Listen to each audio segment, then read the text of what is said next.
Ladies and gentlemen, good day, and welcome to the IKS Health Q4 FY26 earnings conference call hosted by ICICI Securities.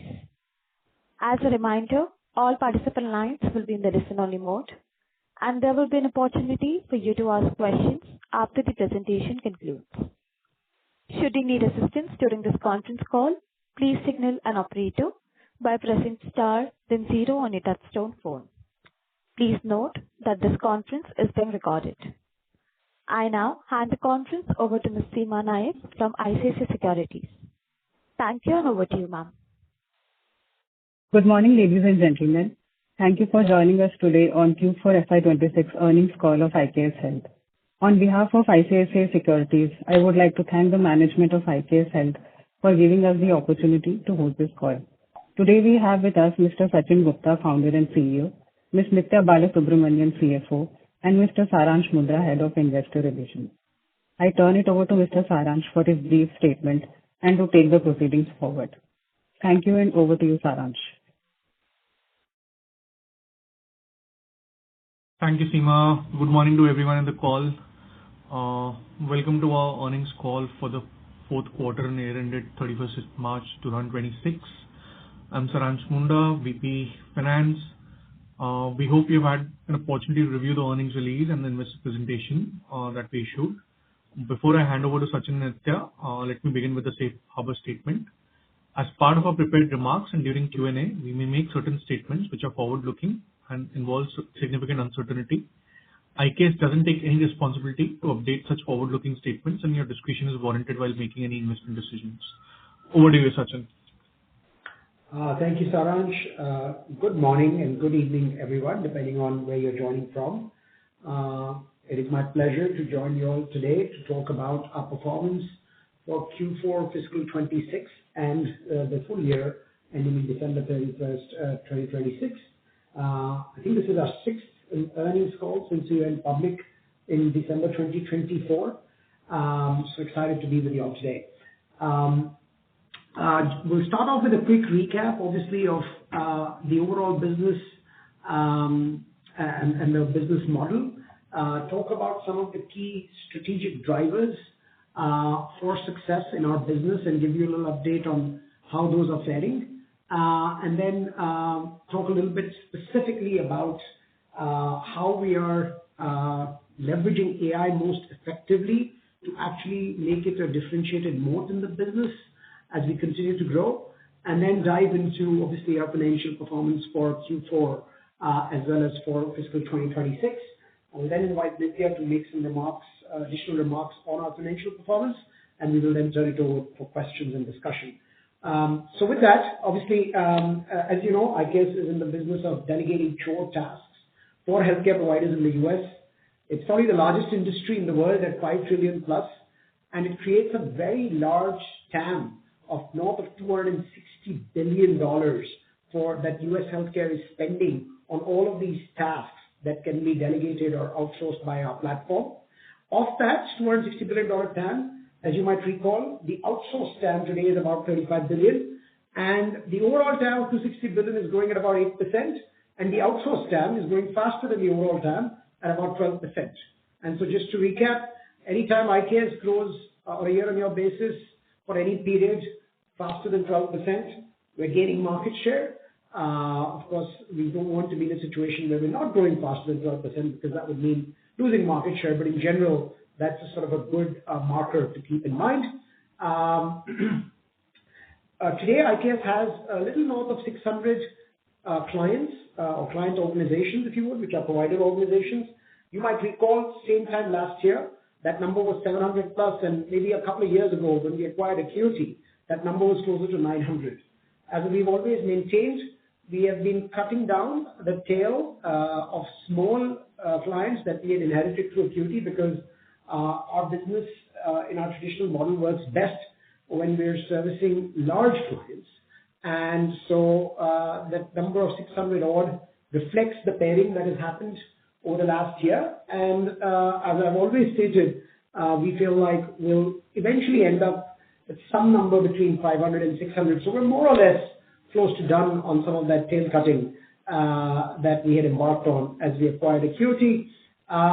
Excitingly, 90% of our revenues come from repeat customers, and we have a very healthy vintage of our top 10 and top 5 customers, on an average being 5+ years. Our headcount as of March 31st, 2026 is 13,331 people, of which 1,981 are clinically trained staff. Just so that people know, that headcount as of March 31st, 2025 was actually a bit higher. Sorry, a bit lower, but it was about 5.3% lower at 12,661. So our headcount has grown over this period from 12,661 to 13,331, which is about a 5% growth in headcount, which obviously reflects the non-linearity of our business model because our revenue growth is significantly higher than the headcount growth, which we'll cover in our Q4 financials in a bit more detail.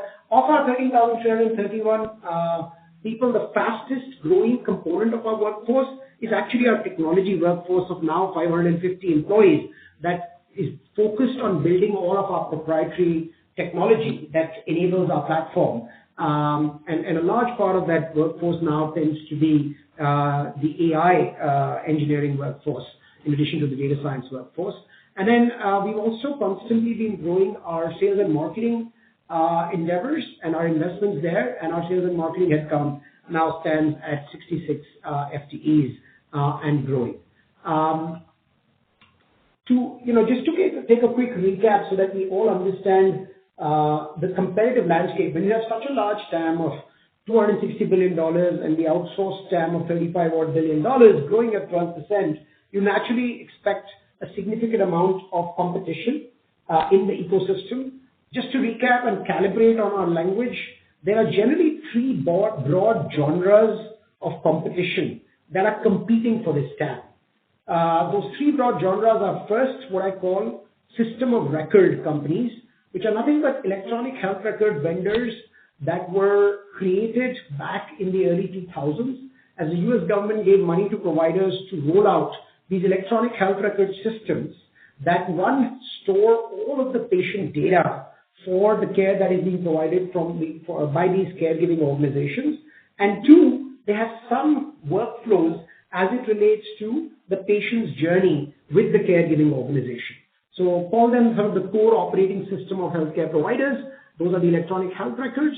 Now, what these electronic health records did when they were rolled out was, in addition to becoming patient data stores, unfortunately, unintended consequence, they made these healthcare providers and the administrators of these healthcare provider organizations almost data entry operators, right? So they ended up having to start spending a lot of their time entering data and maintaining data in the electronic health record versus spending their time managing patients.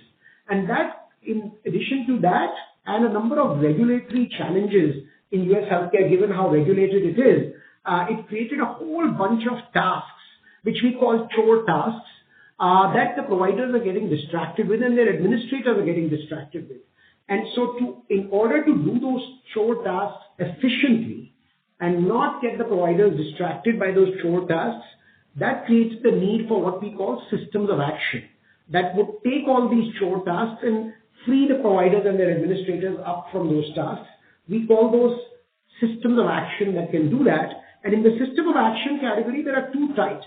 There are point solution systems of interaction, which essentially solve for 1 or 2 or 3 of these tasks, because the individual TAM of each of these tasks is so large when the total TAM is $260 billion, right? So then I call them point solution systems of action. And then there are very few rare organizations that are drinking from the Kool-Aid of the thesis that eventually large provider organizations can't be in this point solution hell of buying multiple point solutions, integrating them themselves. And so eventually this market will gravitate more and more towards what I call platform systems of action, which is what really is, where we have a comprehensive platform that takes all of these tasks at once. And when you do that, actually, one, we're able to take accountability for the outcomes for these tasks. And, the provider organizations have one entity to hold accountable for the cost and quality outcomes for these tasks and revenue outcomes for these tasks. And then second, the value of these tasks done together by one platform compounds because all of these tasks are interconnected in nature. So that's what I call the platform system of action. So those are the three genres of companies: system of records, that were core legacy systems that are now waking up with generative AI and agentic AI and thinking they should become the platform system of action. Rare platform system of action companies like us, and then a whole bunch of large number of point solution systems of action. I think that language is somewhat important as we continue to think about IKS's positioning in this very large growing market. Moving forward, in order to capture a significant share of this very large TAM, IKS as a platform system of action has laid out 5 key strategic pillars of execution for ourselves. And I'll talk a little bit about each of the 5 pillars. There's obviously going to be a 6th pillar that will likely get added here if we are fortunate enough to close the transaction that we've announced a few weeks ago, the acquisition of TruBridge, because obviously the integration of TruBridge and our massive opportunity in the rural healthcare market will become another important pillar of execution, which will then have actually some cross leverage in our core large physician group market as well. But for now, let's focus on these 5 pillars. The first one is, remember when we started building our platform system of action 18, 19 years ago, it was a human-led, tech-in-the-loop kind of endeavor, because at that time, technology was not advanced enough and healthcare was too fragmented and there was no standardization of workflows for technology to truly be able to eliminate all these tasks. So we started with a human-led, tech-in-the-loop model, which over the time frame of, say, 2010 to maybe 2020, became a lot more tech-led and human-in-the-loop, where the humans started to go from doers of tasks to auditors of tasks.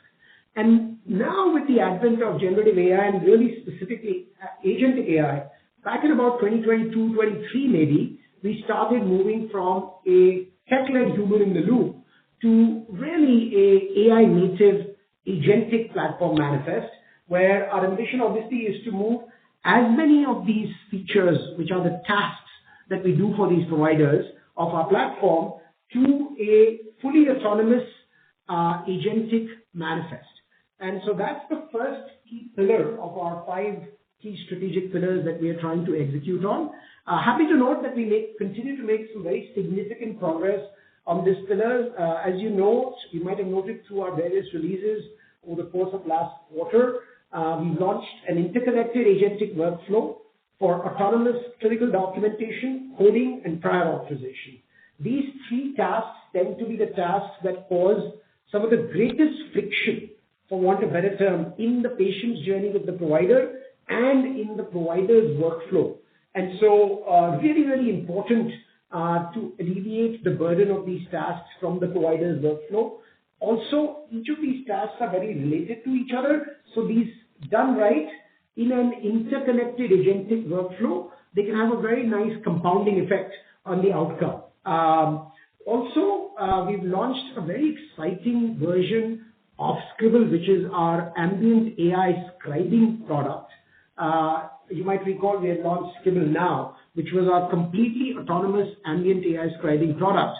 We are now in realization of the fact that, this is a very important construct. The fact is, no matter how good generative AI models get in healthcare, there will always be some edge cases, no matter how good generative AI gets, that will require some level of human in the loop, especially in healthcare where we cannot afford hallucinations and inaccuracies. And so in the case of this ambient AI scribing, it became apparent to us that a lot of these ambient AI scribing point solutions, as those got rolled out all over the country in the US, one saw that there was a lot of doctors using it, but the challenge that one also saw very quickly was that the number of patient visits for which the doctors were using the ambient AI scribing products was stopping off at 50-60%. So technically all the doctors in a medical group or in a hospital system are using it, But if they're only using it for 50-60% of their patient encounters, that means 40-50% of their burden is still lying there. And as we dug in deeper into that, we understood that this whole phenomena of, there are certain types of patient visits where the ambient AI scribing just does not produce the type of outcome the doctor needs, and the doctor ends up having to do too much of the editing of the product themselves. And so, given our legacy of tech-led and human-in-the-loop, we've actually now launched a new multivariant product of our ambient scribing solution called Scribble Select that allows, I think it's the only product in the industry that exists like that allows the doctor to choose different variants of Scribble for different type of patient encounters. So for some of the very complex patient encounters, they might choose the Scribble version with some human in the loop, where there's a clinician in the loop that oversees the documentation, edits the documentation, and cleans it up before it goes to the doctor. And for some of the more simpler visits, they might use the fully autonomous ambient AI scribing product called Scribble Now. And having such a multivariant option for each doctor is actually already starting to show in our early implementations a very fundamentally different level of utilization by these doctors. So very excited about the launch of Scribble Select. And again, it signals our very perhaps pragmatic approach to leveraging Gen AI effectively where it can drive autonomy, but keep giving the human in the loop where it can truly eliminate the burden for the physician users. In addition to that, we continue to make advances in the autonomous coding endeavors that we have, where we've already developed high levels of accuracy for 2 of the specialties, and we'll continue to expand. And then super excited to launch MyCare Hub over this last quarter, which is really a multi-agent orchestration technology across several patient engagement features like scheduling optimization, patient onboarding, eligibility and benefits verification, etc. So again, significant progress across several features in this endeavor to move into a AI native agentic platform manifest. On the second pillar of our integration of the Acuity acquisition, happy to note that the first 2 dimensions of that are now more or less complete.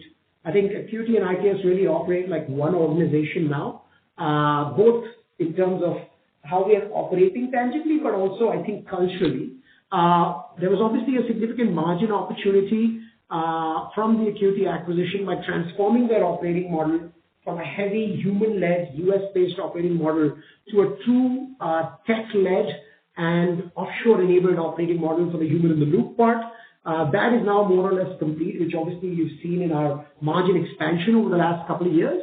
And then the third big vector was the cross-sell into the large Acuity customer install base. Granted, that took us longer than we had originally planned, and that's predominantly because we made some mistakes in hindsight in how we went to market in some of the large health system-owned groups in the legacy customer base of Acuity. The mistake we made was that we went with our big platform pitch to these buyers of the large health system-owned provider groups. And the reality was that the buyers in the Acuity customer base there were not the C-suite buyers. They were buyers that were really focused users of certain point solutions or certain tasks. And for them, the large platform pitch seemed intellectually interesting, but they had nowhere to take it because they were not the decision makers for this.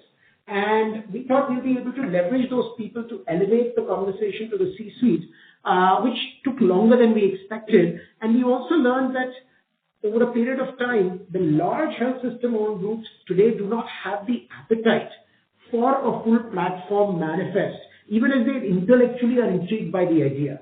And both from a change management perspective, how they're internally organized. And so we actually then pivoted our strategy where we are going with, for the mid-size health system-owned medical groups, we're still going with the platform manifest and the platform-based GTM. But for the large health systems, now we have pivoted our go-to-market where we are resorting to a pure land and expand strategy where there are certain point solutions that they are very interested in buying today, i.e. the RCM features, the coding features, perhaps the features around patient access. And so we're going to market specifically to those large health system-owned groups with those features and then expand over a period of time. And the mid-sized health systems were going with the full platform idea. And, happy to note that one of the successes of that strategy is manifested in this quarter, where a large health system, a top 5 health system, has chosen to expand their relationship with us in the dimensions of RCM and value-based care. And yet at the same time, we've announced a very significant full platform deal with a mid-sized health system that also came from the Acuity customer base. So I feel like we've now figured out the plot to truly unlock that cross-sell motion in the Acuity customer base. But of course, the proof will be in the pudding as we continue to manifest that strategy over the next several quarters and years. Driven by this differentiated strategy, where for the large health systems, the go-to-market is still more point solution oriented because of the land and expand motion. We need to be number 1 or 2 or 3 in each of those point solutions that the large health systems are buying, namely RCM, coding, patient access, while being the only company that has the full platform manifest that other segments of the market are loving. And we actually believe eventually the large health system markets will also love the platform manifest, but they're not quite there yet. That means we need it to be like I said, that number 1 or 2 or 3 in some of those point solutions. Happy to note as our third pillar that we've really been able to make progress. Today we are number 1 in AI-driven RCM as recognized by Black Book. We're a top performer in ambulatory RCM as recognized by KLAS, KLAS. As you know, KLAS is probably sort of the Gartner equivalent of IT services, if you would, and so they're Gartner equivalent of healthcare, if you would. And very happy to note that we're very close to the number 1 provider in the ambulatory RCM category by KLAS, and continue to have significantly good ratings in both documentation and coding by both Black Book and KLAS. So good progress there. I already spoke a little bit about our differentiated growth strategy, which now is stratified between a platform go-to-market for mid-sized health system-owned groups as well as independent single specialty and multi-specialty groups. And then for the large health systems, focus on on-play through 2 or 3 point solutions and then expand from there. And then last but not the least, the very important pillar of our strategy is over a period of time, what would our moat be? I think our moat would be 2-pronged. 1, we would be one of the only comprehensive platform systems of action in the country. And number 2, when a platform system of action is actually able to align its outcomes with the provider's outcomes, it becomes even more appealing. And that's where, when we take accountability for outcomes and execute to those outcomes, like we have done recently in certain deals, like we saw the $3 million NEVA earnings in Palomar from our performance there in the year 2025, that makes the value proposition even more compelling. So as we progress here, if we're able to truly demonstrate this ability to produce transformative financial outcomes, even as we are making the administrative burdens of physicians lesser, that would put us in a whole different category as a platform system of action, and that continues to be our 5th key pillar of execution. So happy to note that I think we have fairly good progress across each of those 5 pillars. And as we've done that over these last several months, it's always good to see that we're also getting some recognition for it. We were recognized as one of the best users of AI in healthcare and life sciences. If you go to the next slide, Saransh, please. And then, one of the things that we've always been proud of is the fact that 45% of our workforce is women, and gender diversity is a really important aspect in our business. If you can go to the previous slide, please, Saransh. Previous, yes.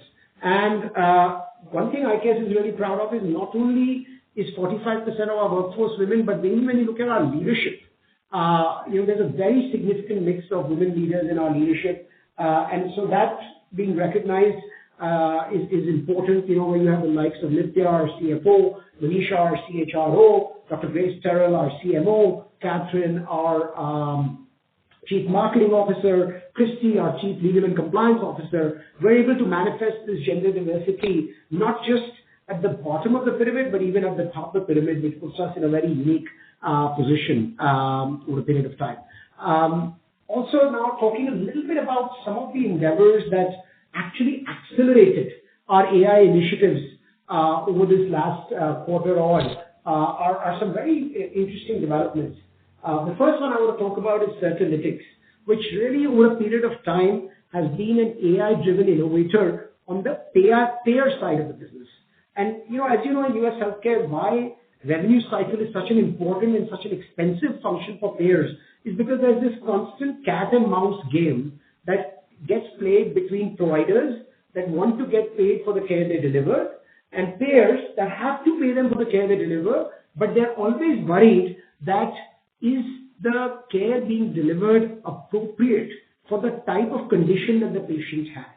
Are we unnecessarily delivering too much care, or are we doing too many surgeries, too many diagnostic tests when the conditions don't demand that, right? So that's called utilization in the payer world. And so the payers are always trying to make sure utilization is proper.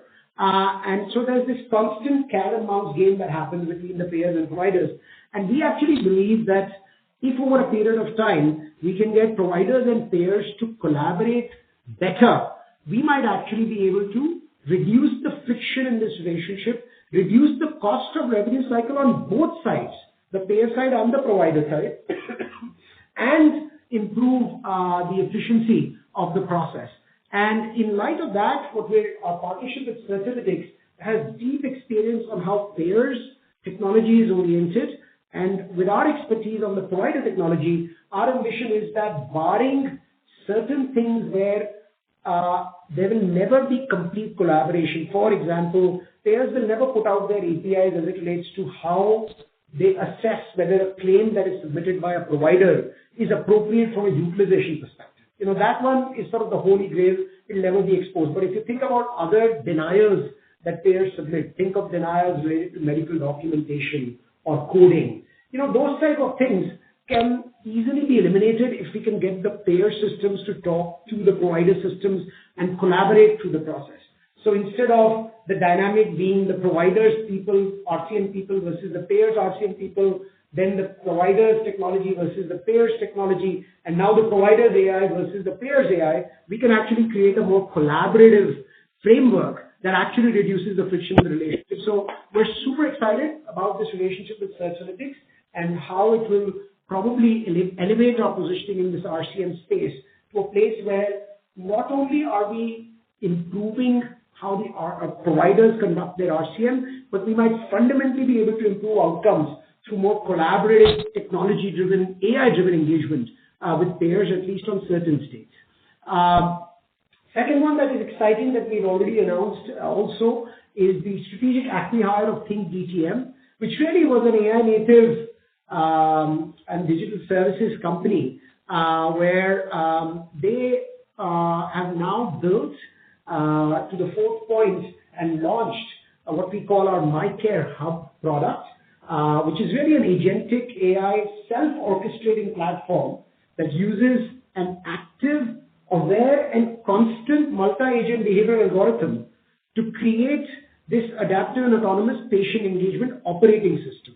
I know that sounds like a lot of jargon, but simply put, it's a multi-agent orchestration that again simplifies a lot of the interactions that patients have with a provider organization, be it for scheduling, be it for onboarding, registration, eligibility verification, prior authorization. All of these things create over-the-counter connections for the patient responsibility in the overall reimbursement that the provider is going to get, because part of the payment comes from the patient, part of it comes from the insurer or the payer, right? So this is a really, really very, very significant AI-driven advancement that we've been able to do with the Think DTM team that's getting some tremendous traction in the marketplace.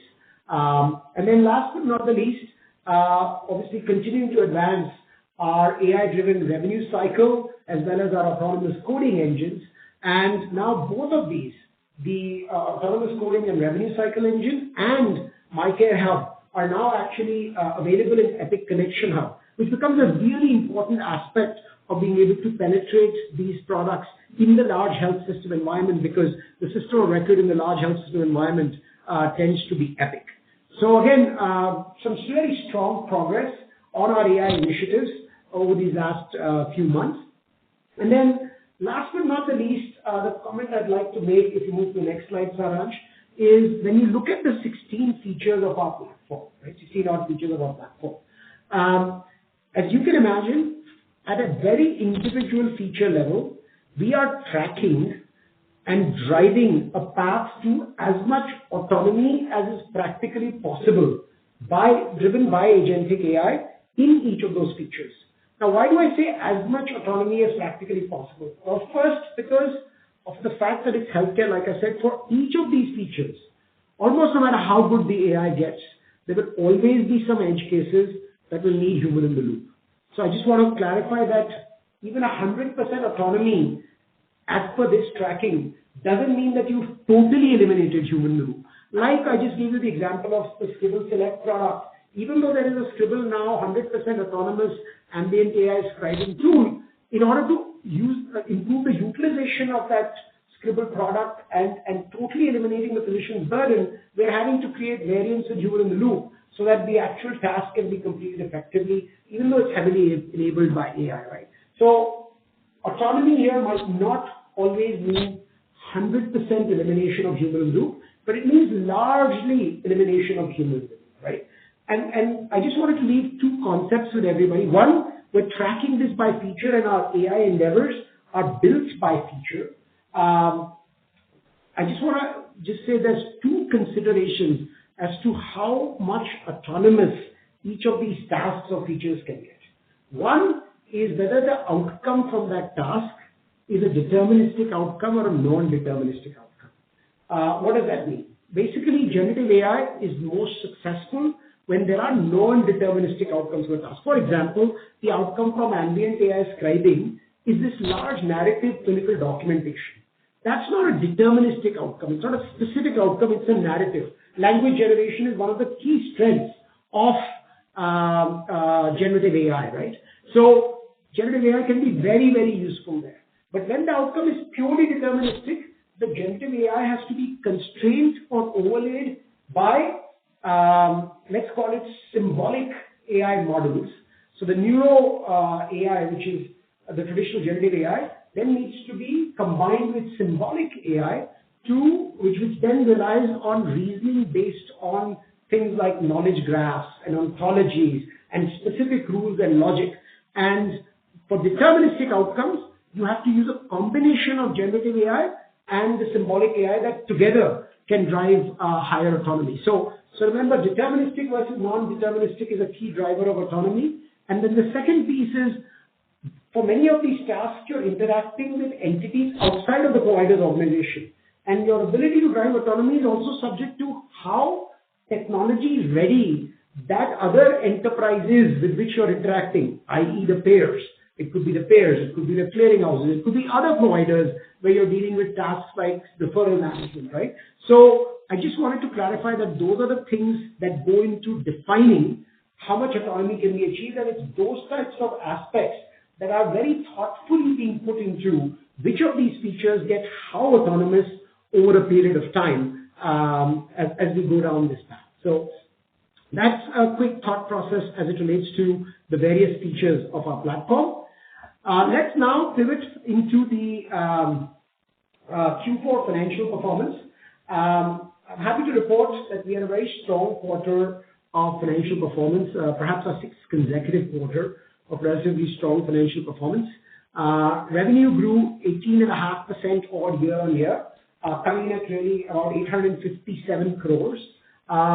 In constant currency terms, that was about 13% revenue growth, which was in USD terms. In INR, it was about 18.5% growth. We now sit with about 450 odd large enterprise customers. Like I said, there were 600 odd customers.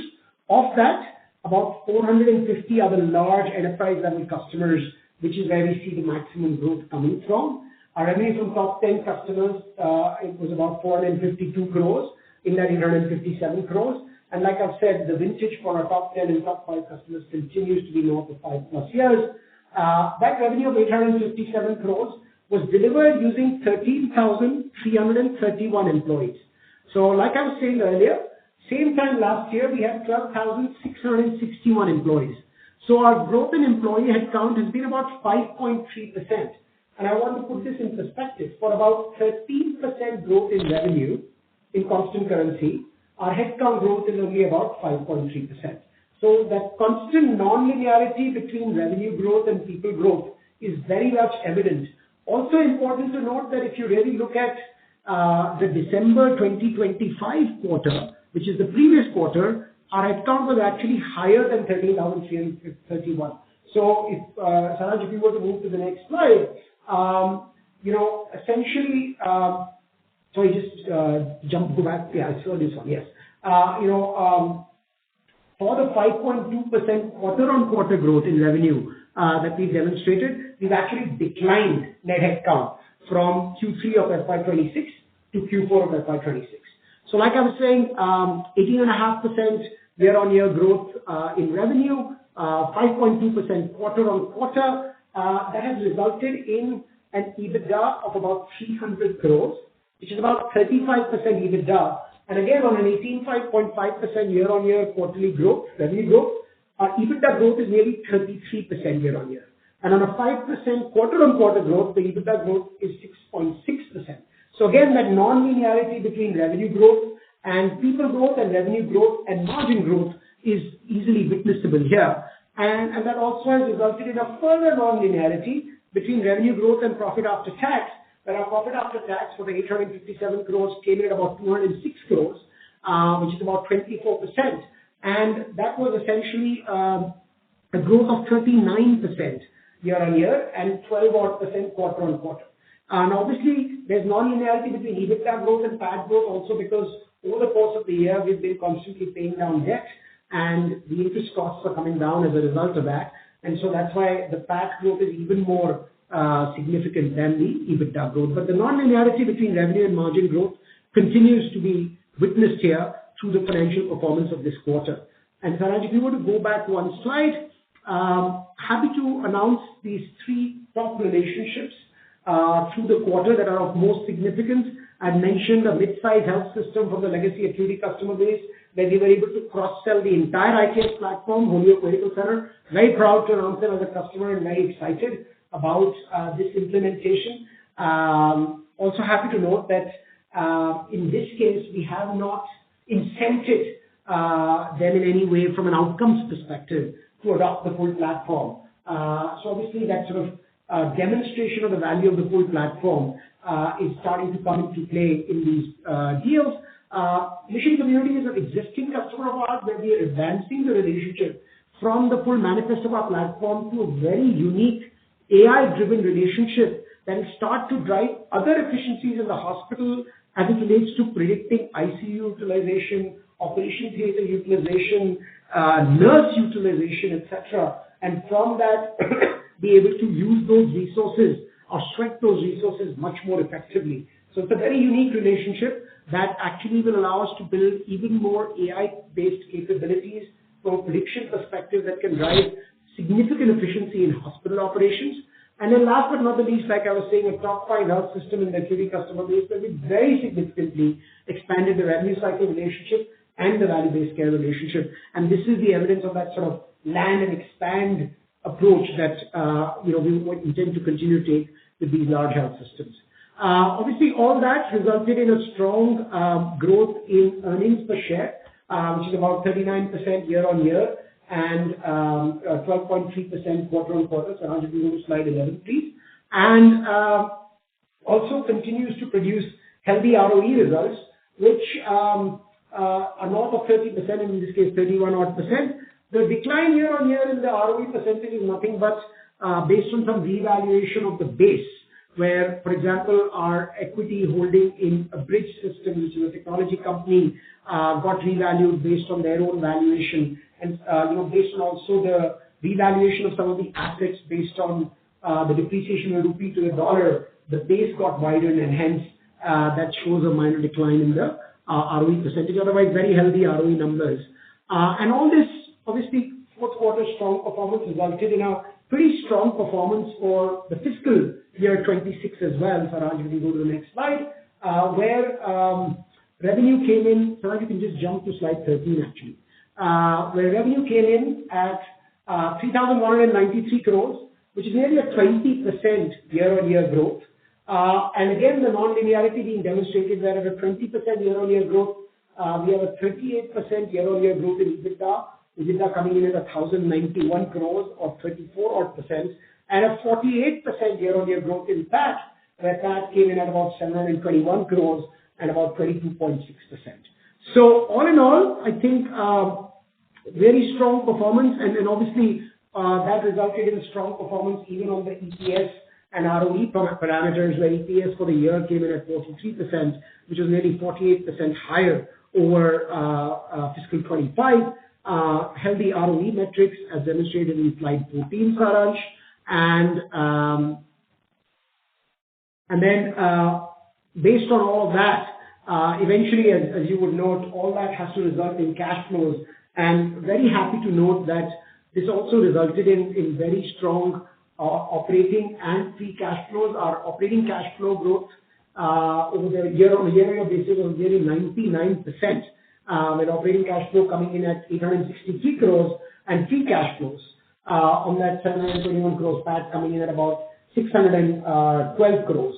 So very, very healthy metrics as it relates to operating and free cash flows. I want to call out that the improvement in operating and free cash flow ratios, the ratios we track are really OCF to EBITDA and free cash flow to PAT.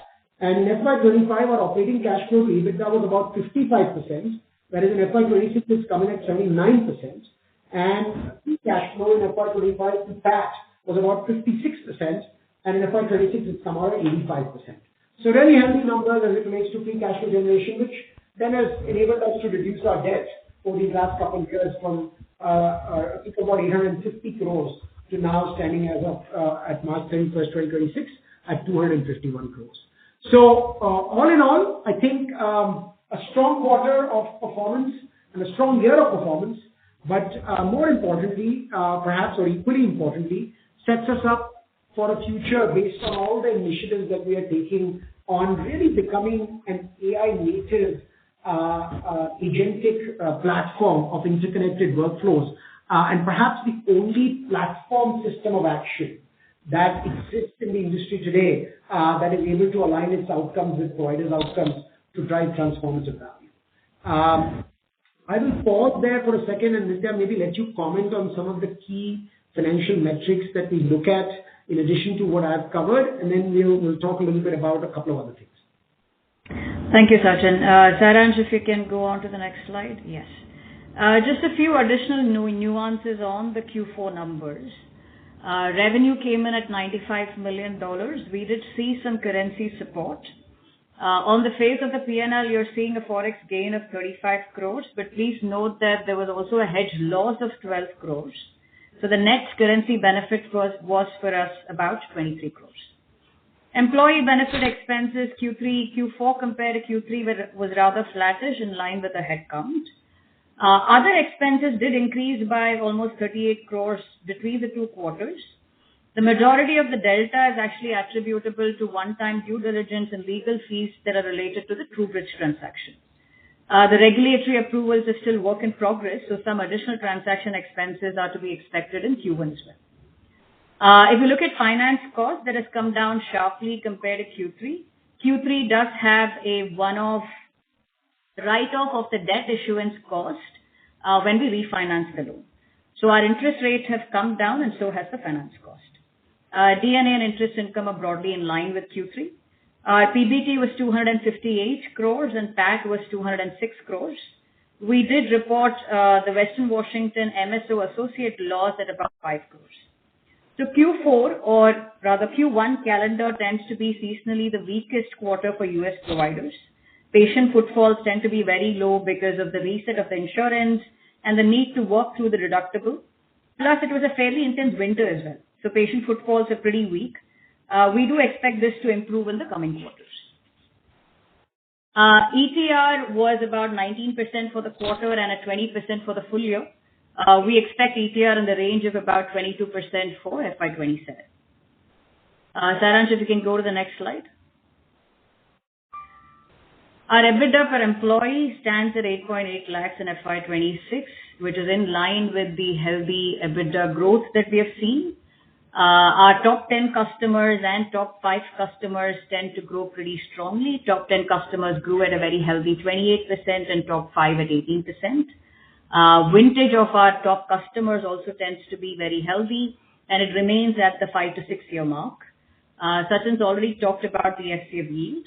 In terms of clients with revenue, we have seen a slight decline, and that's simply because some of the equity customers that were at more than 1 million saw a little bit of shrinkage as we offshored those customers and offered some discounts. I'll stop my remarks here and hand it over back to Sachin.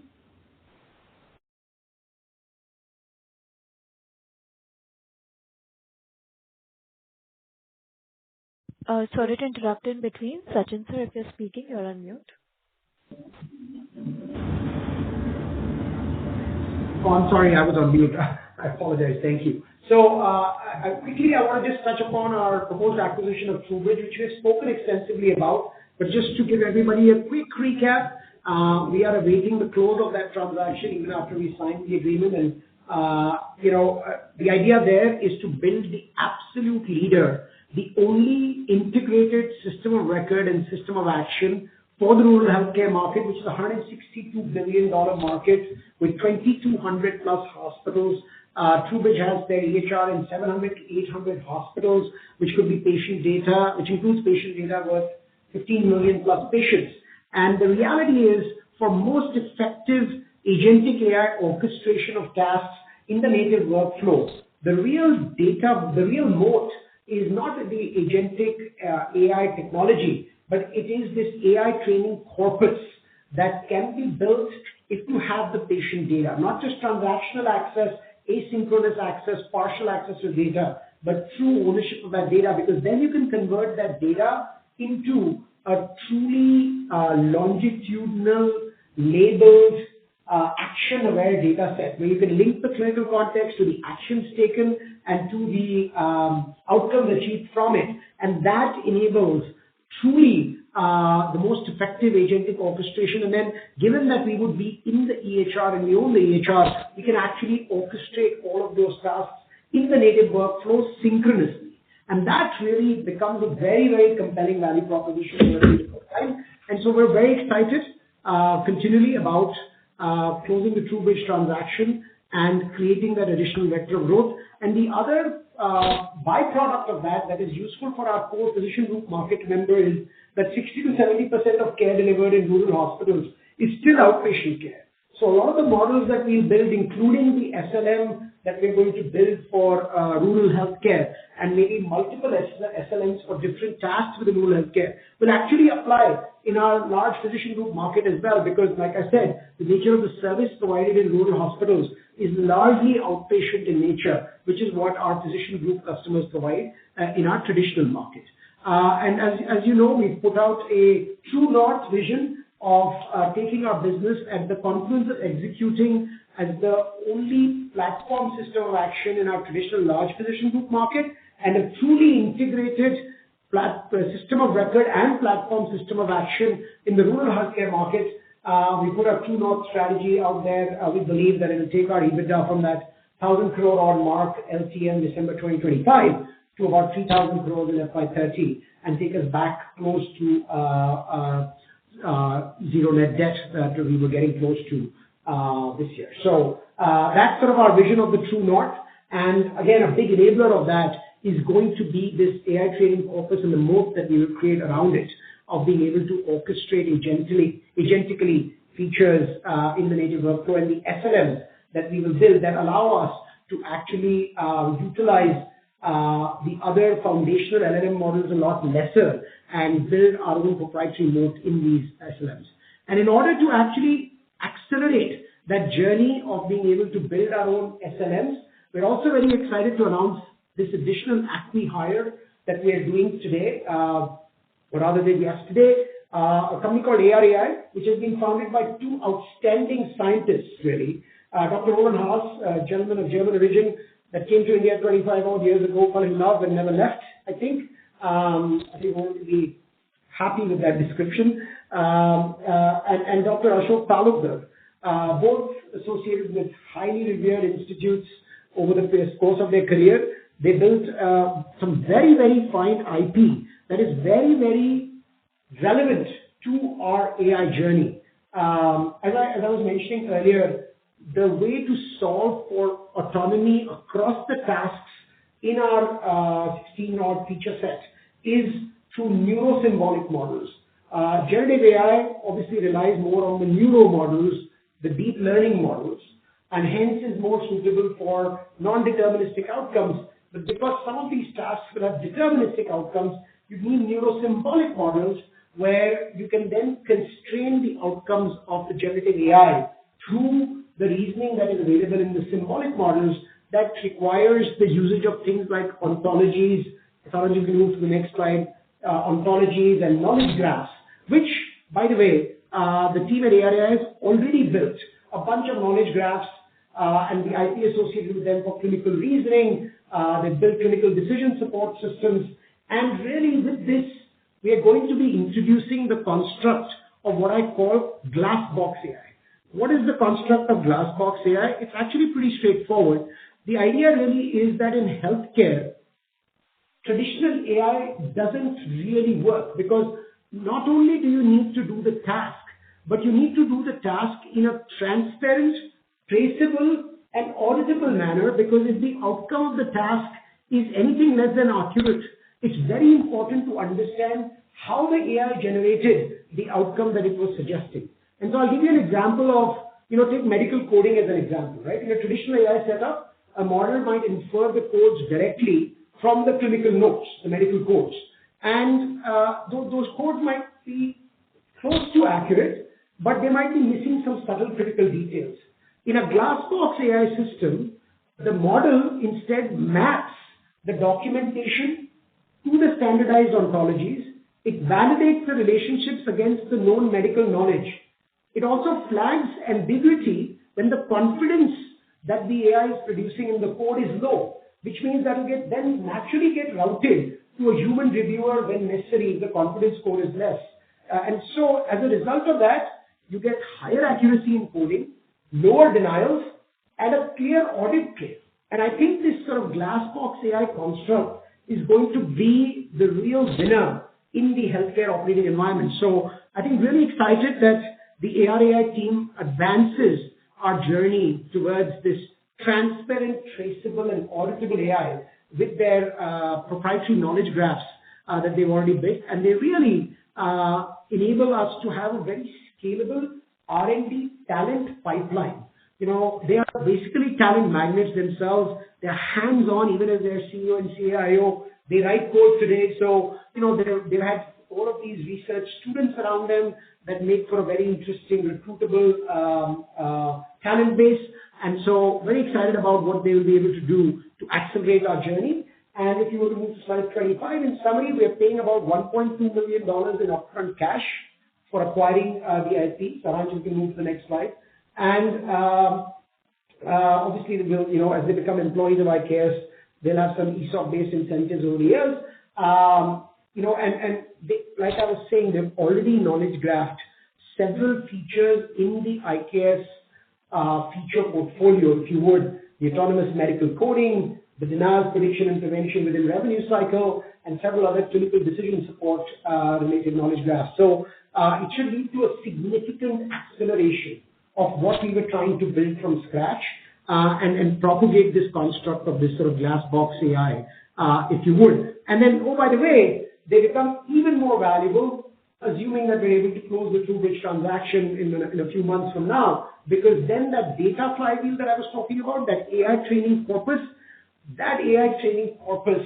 is what they'll be able to accelerate our journey to that dramatically and help us, build these SLMs that I'm talking about that reduce our reliance. If you can move to the next slide, Saransh, that reduce our reliance on the more commercially externally available foundational models, because over a period of time that cost of compute is going to be important, and then the proprietary knowledge that we will build on our SLMs will become our strategic moat over a period of time. So super excited to announce the acquisition and integration of ARAI as well.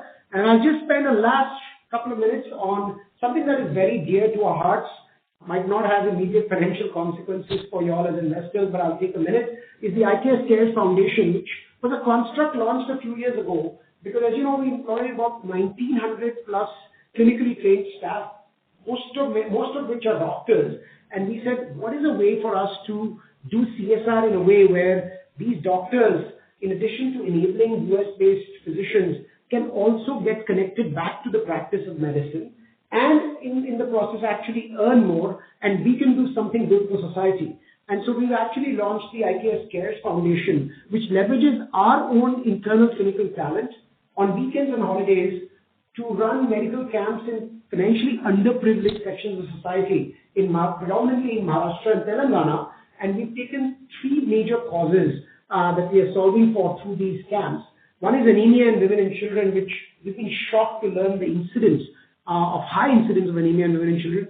Second is, of course, diabetes, which is a national pandemic. And the third is this oral hygiene for underprivileged sections of society. And some of the numbers that we've been able to achieve are really stunning, with 15,000 plus screenings that we've done in our first year and a half of existence, which is a massive, massive unmet need. We've done this over, Saraj, if you move to slide 31, 194 medical camps, where overall 45,000 plus people from underprivileged sections of society have been screened. 15,000 plus of them were actually diagnosed as anemic, and 42% of those were transformed from anemic to non-anemic levels. And then there's 110 odd follow-up camps where medications have been provided. So in addition to that, recently we started these dental camps where we've done 15 odd camps and nearly 1,800 dental screenings and 900 plus dental treatments. So a very important cause that is very near and dear to us, that allows us to do good in Indian healthcare, even as we are enabling a lot of efficiencies in US healthcare. So with that, thank you for your time. Again, I'll round up by saying a strong quarter and a year of performance and a lot of exciting things to look forward to. Also, shall we open the floor for question and answer? Yes, please. Thank you very much. We will now begin the question and answer session. Anyone who wishes to ask a question may press star and 1 on the touchtone telephone. If you wish to remove yourself from the question queue, you may press star, then 2. Participants, you are requested to use handsets while asking a question. Ladies and gentlemen, we will wait for a moment while the question queue assembles.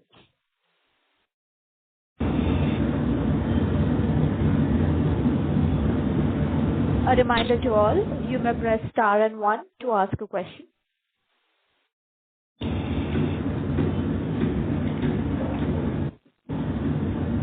We will take the first question from the line of Anil Nahata from Parami Financial. Please go ahead. Good morning, Sachin and team. First of all, congratulations for a great acquisition of TruBridge. The way the deal is, I mean, equal size deal, completely financed by debt. I guess, which will take around 3-4 years to pay down the debt, but we can do anything else. I guess we are all in into that. And as they say, when you are all in, you better get it right. So all the best for that. My first question is on the opportunity which I believe may be coming in the US market, which is Common Spirits Health. I mean, they have terminated their deal with Tenet, and they are one of the largest healthcare provider there and having multiple Epic instances. At the same time, I see that we have been very active on the Epic marketplace, where we have now sort of 7 listings against a couple which was a couple of quarters back. So how are we gearing up for these kind of opportunities, and is there a huge play for us? Anil, thank you for your kind words, first of all. Appreciate it. Lots of good work ahead of us. It's hard to comment on individual opportunities, as you can imagine, based on the confidential nature of some of these pursuits. But happy to note that Common Spirit is very much on our radar, and they are in the process of figuring out the specifics of their own strategy as they have bolted out of the Tenet arrangements. And, in fact, we have some past history of working with several, call them ministries within Common Spirit. And so as their own strategy becomes clearer, it'll be interesting to see how that plays out for us. But I think your observation is very appropriate and timely that it could present a pretty large opportunity.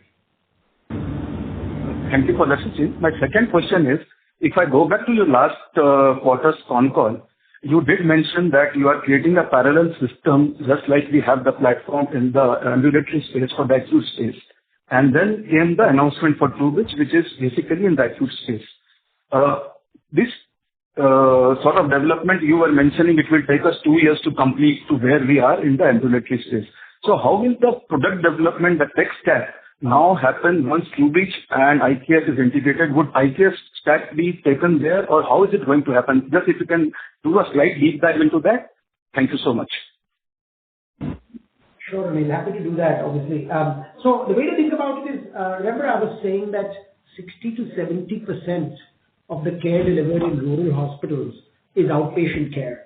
And what IKS has done in its traditional large physician group market is predominantly outpatient care.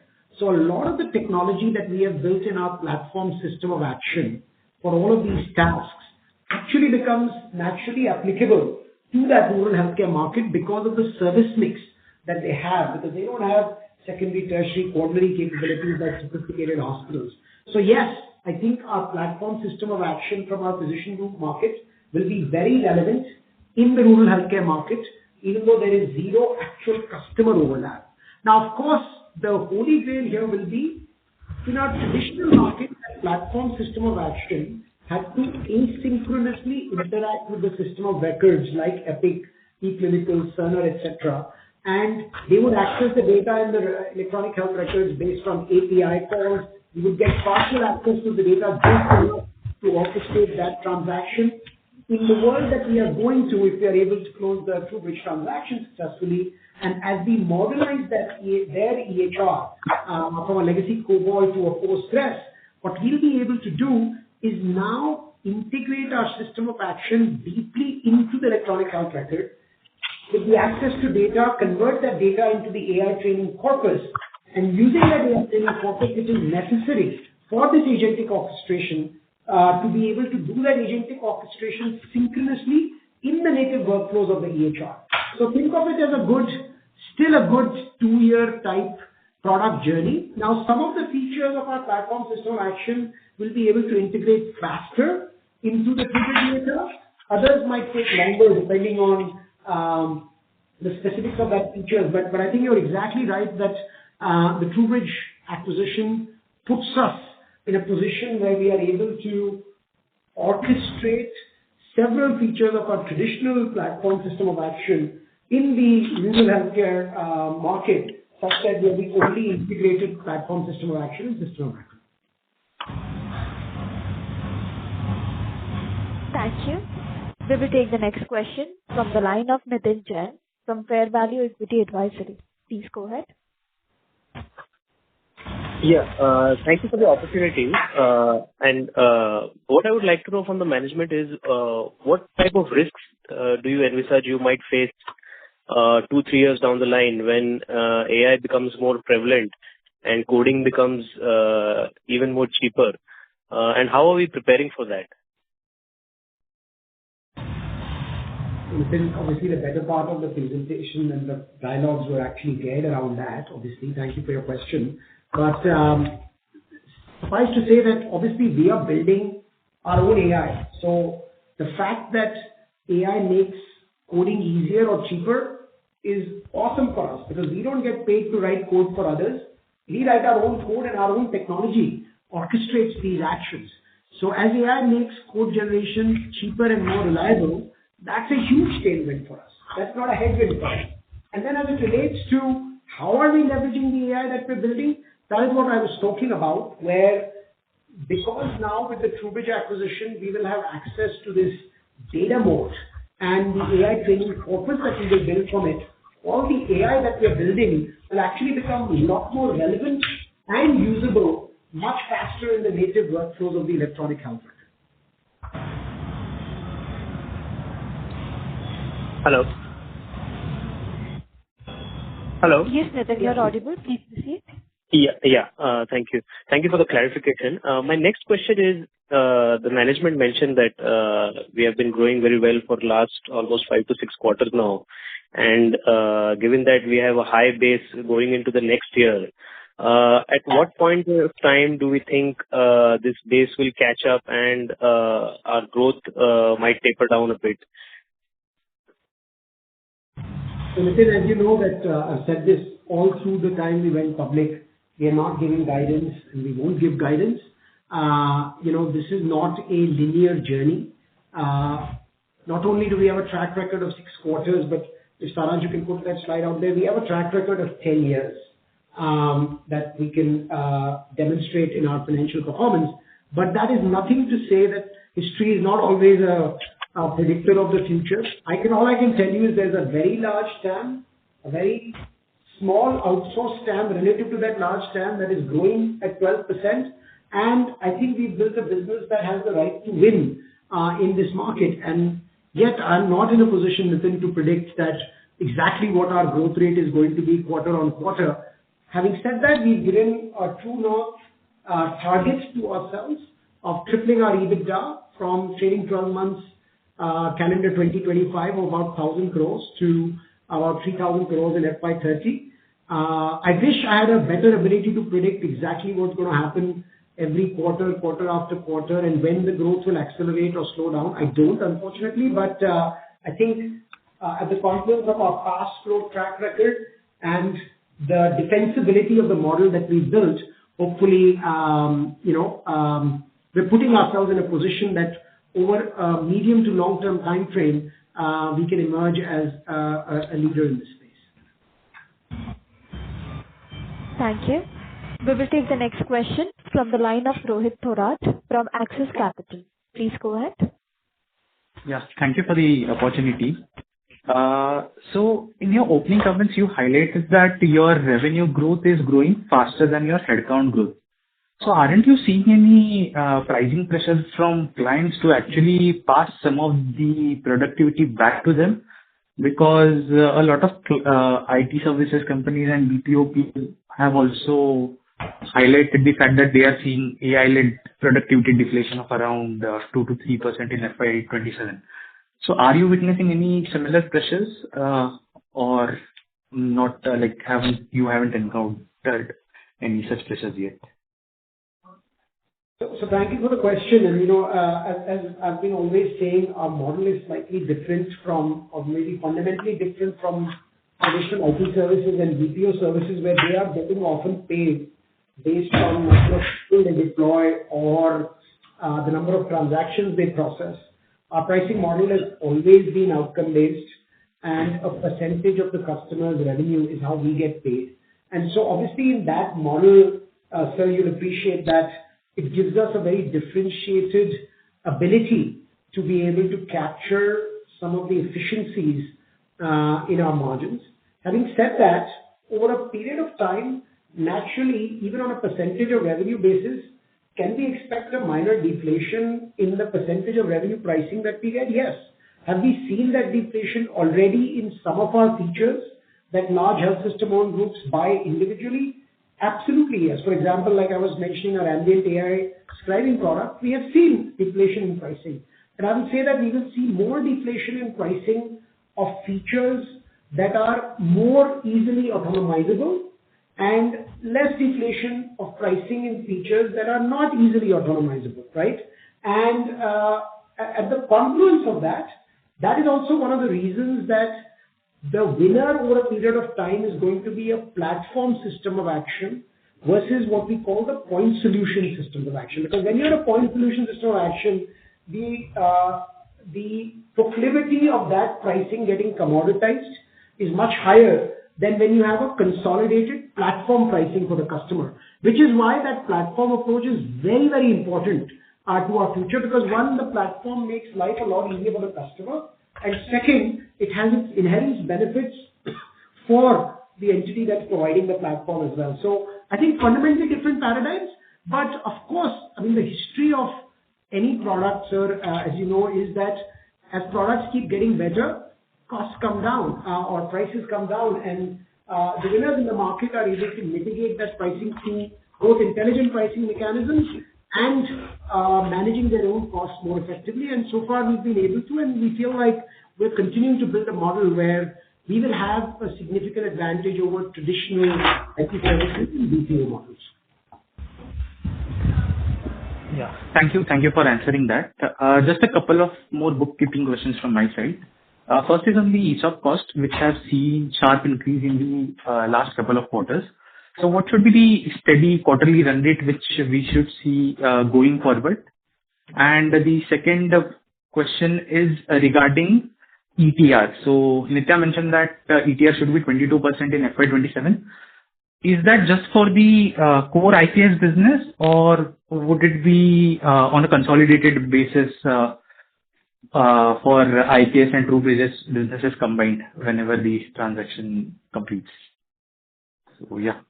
So I'll let Nitya respond to the second one. Maybe Nitya, you can answer both. Yeah, sure. So on ETR, the guidance is only for IKS. It's not for the pro forma IKS and TruBridge entity. We'll talk to you about it when we do the consolidation. And on ESOP costs, our ESOP costs will trend in line with our aspiration to continue to expand our technology team as well as our leadership team. And ESOP is a tool that we continue to use to be able to align our employees' incentives with shareholder value creation. Sachin, if you want to add on the ESOP question. Yeah, just only thing I'll add is that just like any other financial parameters, we don't give guidance on any one parameter. But like Nitya said, it is a very important tool. It is a competitive market. As a leader in the market, we need to make sure that the most important contributors to our business, even in an AI world, which is our people, are tucked in and incentivized to continue to drive our leadership position. And so ESOP will continue to be a reality. As we close and integrate TruBridge, we will obviously be incentivizing a lot of the key leadership that is coming from TruBridge as well. But we try not to give any guidance around that specifically. Thank you. Thank you for answering my questions. Thank you. We will take the next question from the line of Dev Thakkar from iThought PMS. Please go ahead. Hello. Thank you for the opportunity and congratulations for the great set of numbers. So my question was regarding the TruBridge acquisition, where COBOL to SQL is listed as the most important item. So could you please expand on that? Like what challenges are we seeing? And of the 700 clients, any rough number, how many of them are on the COBOL and how important it is for the RCM expansion? Great. Thank you for the question. So first of all, obviously, the transaction isn't closed now. So until the transaction closes, we can't really affect anything. But the strategy, which by the way, they have already started, is the migration from COBOL to Postgres. And that is critical to move them from the legacy system to eventually a cloud-native AI-first system.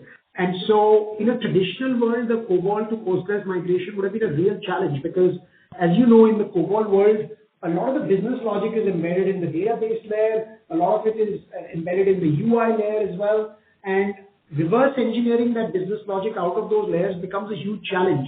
But in this case, as AI has become much more prevalent, AI does a lot of that. The neuro AI does a lot of that reverse engineering of the business logic, which makes the migration remarkably easier than it used to be in a traditional world. Having said that, it is still a significant migration, and it will take us a while to get our arms around it and do that completely. The good news is we're doing it in a modular way. So there's several modules of the EHR that might be in a Postgres world before the others are, and that will accelerate our progress. Having said all that, to your question of the RCM opportunity, the RCM opportunity is kind of independent of that migration. Now, once that migration happens and we start converting the data to an AI training corpus, obviously that will have impacts on our ability to make the RCM more efficient through agentic orchestration of several tasks. But today, the world that we're living in, the reality of that is that there is a lot of RCM that is still happening manually, and hospitals are struggling with it, which is why prior to IKS, their RCM business across their 700 plus hospitals on a gross level is growing at 15-16%. At a net level, it's only growing at 10%, the RCM business, because they're not able to execute efficiently, leveraging technology, leveraging the India model, and that's where IKS's core expertise will come in, transform that RCM piece. In parallel, the COBOL to Postgres migration will happen, and the creation of the data flywheel will start to happen, which will then allow us to get agentic in several of the tasks within the RCM system of action. So this is a good 18 to 24 month process before we can be in a fully integrated system of action and system of record that allows for agentic orchestration in native workflows. But that doesn't impede us from continuing to do what needs to be done to improve performance in RCM, as well as proliferating that RCM into, beyond the 250, 300 of their customers that are already on RCM, the HR customers, proliferating the RCM model to the other customers. Got it. Thank you so much for the detailed clarification. Next question was a bit elementary, but when we look at the contribution of revenues from top 10 clients on a quarterly basis, the percentage contribution is much higher as opposed to seen on an annual basis. So how should we see this? Because what I want to understand was the overall growth trajectory. Like you mentioned, equity cross-selling strategy has been revamped. So going forward, should we see the overall growth among all set of clients? Okay, you want to take that? Yeah, I think it's best if you look at it more on a year-on-year basis. That gives a more truer reflection of the underlying business growth. There will always be quarterly variances, and there is some seasonality to some parts of the businesses as well. So please look at it on a year-on-year basis. Thank you. We will take the next question from the line of Madhuchanda Dey from MC Pro. Please go ahead. Hi, I have 3 questions. The first question is, you have grown at the rate of 15% in USD terms. So is it possible to break up that growth between volume and value?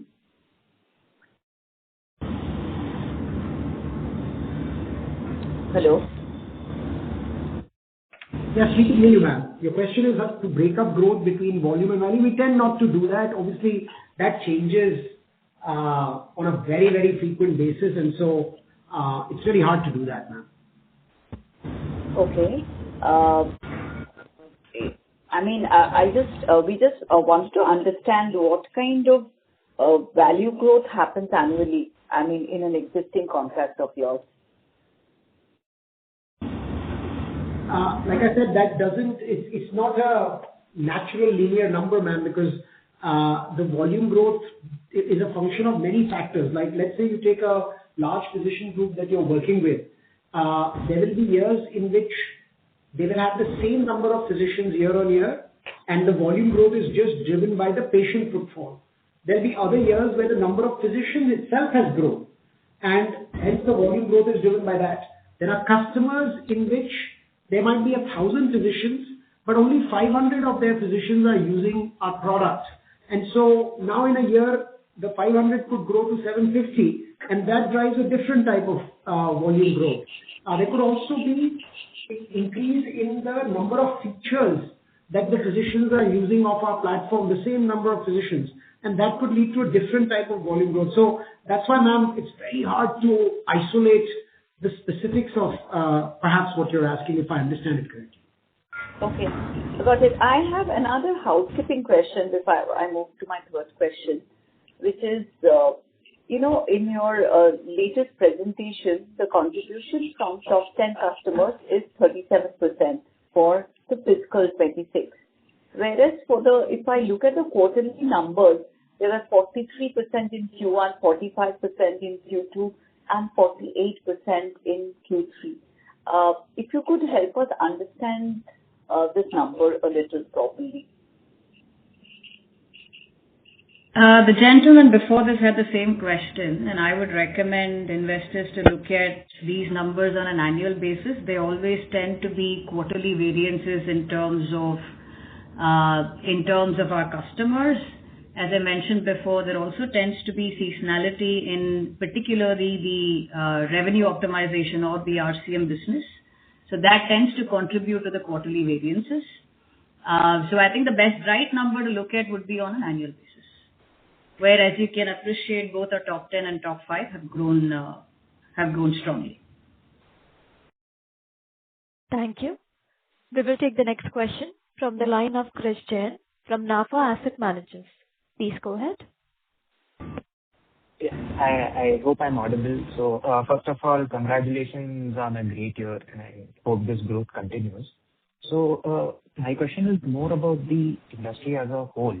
So just like a few days back, Carlyle Group announced their bought two companies which are, in the RCM space.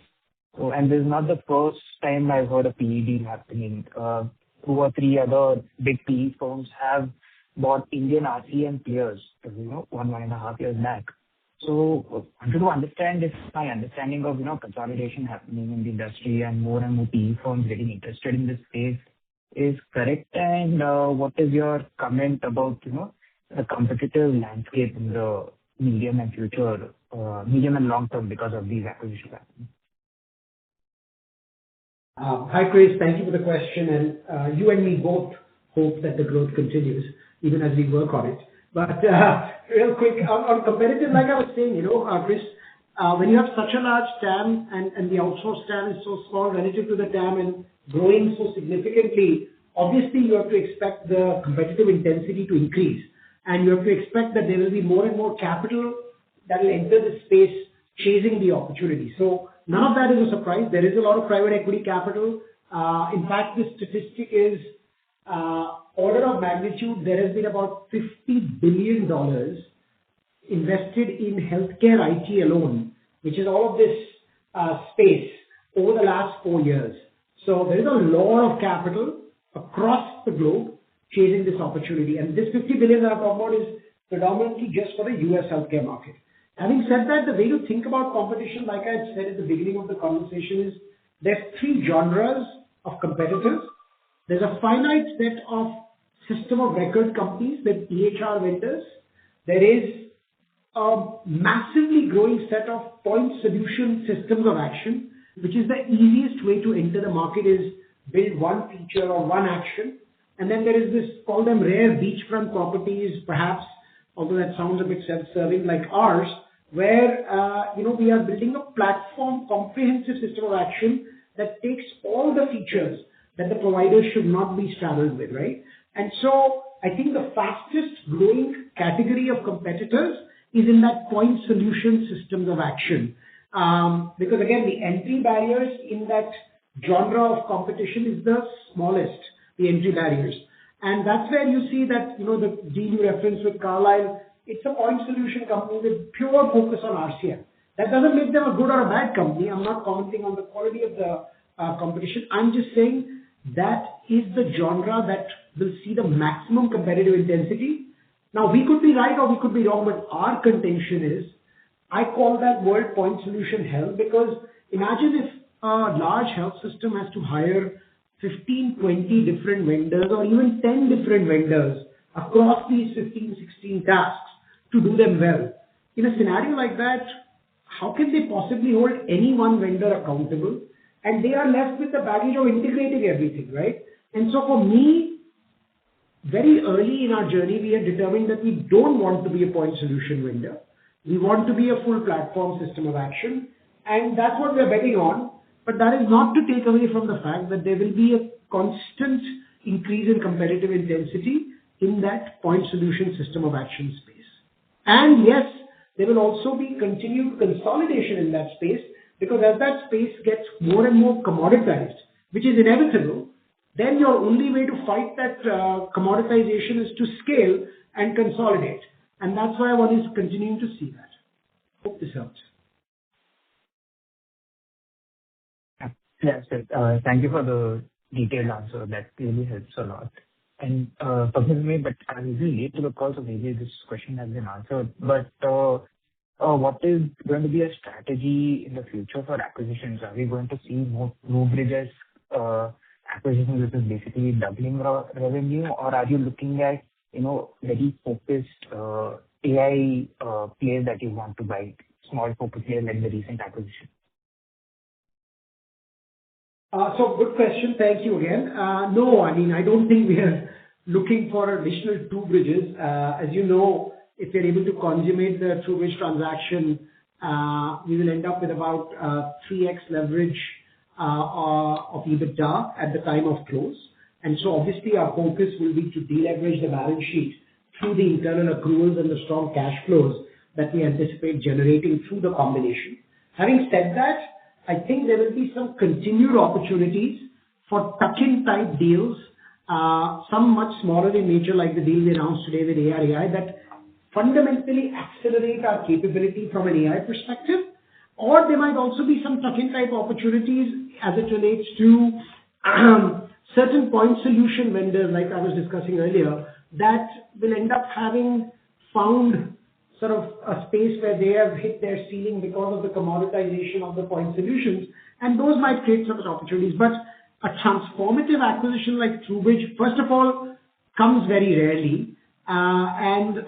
Second, obviously we want to continue to stay disciplined about not over-leveraging the balance sheet and/or not unnecessarily diluting shareholder equity through raising equity.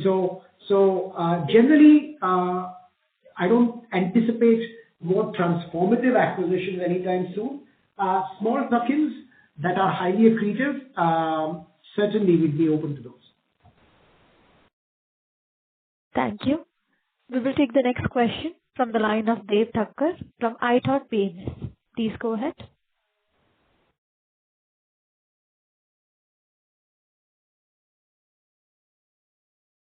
Dev, you may proceed with the question. Hello. Thank you for the opportunity again, sir.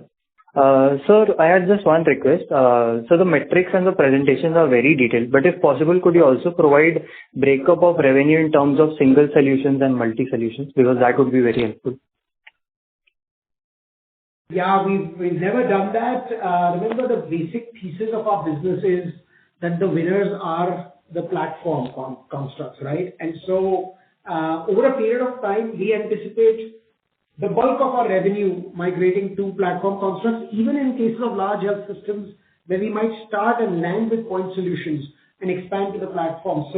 We ourselves are resisting the temptation of getting too caught up in revenue contributions for individual solutions, because that is at odds with the identity of the organization in of itself. I apologize, my friend. Got it, sir. Thank you. Thank you. We will take the next question from the line of Chirag Kacharia from Motilal Oswal Financial Services. Please go ahead. Hello, am I audible? Yes, you're audible. Please proceed. Sir, you mentioned about the electronic health records that all this system in the US started in 2000, and they remain, just a database collector of the patient information and all. Chirag, I'm sorry, you're very faint here. Can you speak a bit louder? Sorry, Chirag. Yeah. So my question is on the electronic health record systems. You mentioned most of these players in the US started in early 2000 or before that, and they remain, just a collector of the patient database and all. So the entity which we are acquiring, they also have a EHR practice, right? And if you look at their past historical performance, that is largely stagnant. Okay. So how are we going to, increase the growth trajectory of that vertical? And in our existing IKS offering, what percentage is coming from EHR? And is there any overlap in the services of this entity and TruBridge? And how are we going to increase the growth, revenue growth for this EHR? I apologize, Chirag. I really struggled to catch the question. Nitya, did you catch it clearly? Bits and pieces. I think his question is around TruBridge's EHR that we're acquiring and the fact that that business has been stagnant. Yeah. And I think what do we intend to do about it once it's in our hands? Okay. Thank you for the question. Yeah, like we've said, the EHR market is a mature market where in most of the EHR subsegments, like rural healthcare is a $162 billion subsegment, they've already reached a maturity where it's a 2 or 3 vendor market and there is not much fluctuation. So for example, in the rural EHR space, there are 2,200, rural hospital space, there are 2,200 hospitals and TruBridge's EHR is already in 700 of those hospitals, right? So nearly 35% market share already exists. So what one should not anticipate is some dramatic growth coming from the EHR segment in of itself. Having said that, in the case of rural healthcare, the two vendors that are most prevalent are TruBridge and a vendor called Meditech. There's also a third vendor called Meadows, but TruBridge and Meditech are the most prevalent. And so the EHR that is able to modernize itself most rapidly and is able to build an integrated system of action eventually might have some market share opportunity as well. That will not be our focus. Our focus will not be to capture greater EHR market share in the next 2 to 3 years. Our focus will be to modernize the EHR, integrate our system of action in it, and the real growth will be to cross-sell the system of action into the EHR customer base. Remember I said only 250 odd of the EHR customers that TruBridge has, only 250 odd have the RCM offering. So first is you have a 450 plus customer market just for the EHR, just for the RCM system of action. Then there are other components of our system of action because we have 16 odd features. RCM is just 6 or 7 of them, right? So we'll also cross-sell all of those features into the TruBridge EHR install base. So think of the growth vectors really as the cross-sell of the system of action in the EHR install base.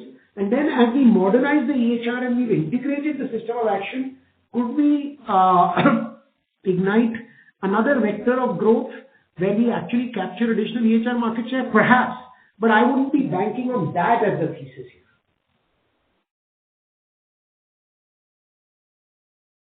Okay, thank you. Thank you. A reminder to all, you may press star and 1 to ask a question.